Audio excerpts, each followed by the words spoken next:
యెహోవా ఆ రాత్రి అంతయు బలమైన తూర్పుగాలి చేత సముద్రమును తొలగించి.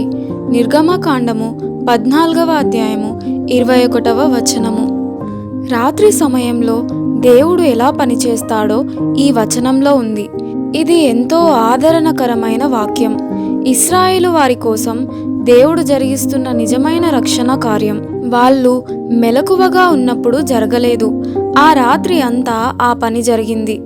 అలాగే నీ జీవితమంతా చీకటిమయమైనప్పుడు, కంటికి ఏదీ కనిపించనప్పుడు, ఏదీ అర్థం కానప్పుడు నీ జీవితంలో ఒక అద్భుతం జరుగుతుందేమో, దేవుడు పనిచేస్తున్నాడేమో.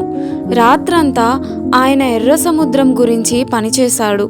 ఉదయం కాగానే రాత్రంతా జరిగిన పని ఇశ్రాయేలీయులకి కనబడింది. ఇది చదువుతున్న మీలో ఎవరికన్నా ప్రస్తుత కాలమంతా చీకటిగా అనిపిస్తున్నదా? చూడగలనని మీలో నమ్మకం ఉంది, కానీ ఇప్పుడు మాత్రం ఏమీ కనిపించడం లేదా? మీ జీవిత గమనంలో అపజయాలు ఎదురవుతున్నాయా? దేవునితో అనుదినం నిరాటంకమైన సంభాషణ కరువైందా? అంతా అంధకార బంధురం అయిపోయిందా?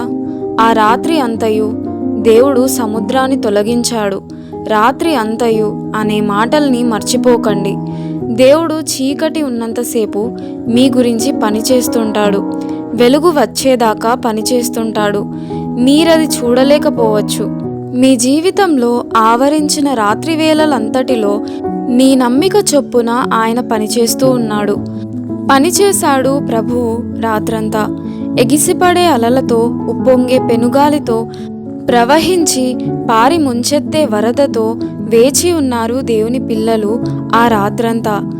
ప్రాణాలరచేతిలో, శత్రువు కనుచూపు మేరలో, ఎదుట దయలేని సాగరాన్ని చూసి దిగాలు పడుతూ చీకటి కాటుకలా పేరుకుంది ఆ రాత్రంతా. గుండెల్ని కమ్ముకుందా కటిక చీకటి. దేవుని కృపాకాంతి కూడా ప్రక్కనే నిలిచి ఉంది. కళ్ళల్లో వత్తులేసుకొని చూశారు ఆ రాత్రంతా. తూర్పు తెల్లవారింది, సాగరంలో గుండా దారి ఉంది. పనిచేశాడు ప్రభువు రాత్రంతా అంటూ పాటలు పాడారు. నిర్భాగ్యపు హృదయమా, ఈ రాత్రంతా నిభాయించుకొని ఉండలేవా నిరీక్షణతో? తెలియదా ప్రభు పనిచేస్తున్నాడు ఈ రాత్రంతా?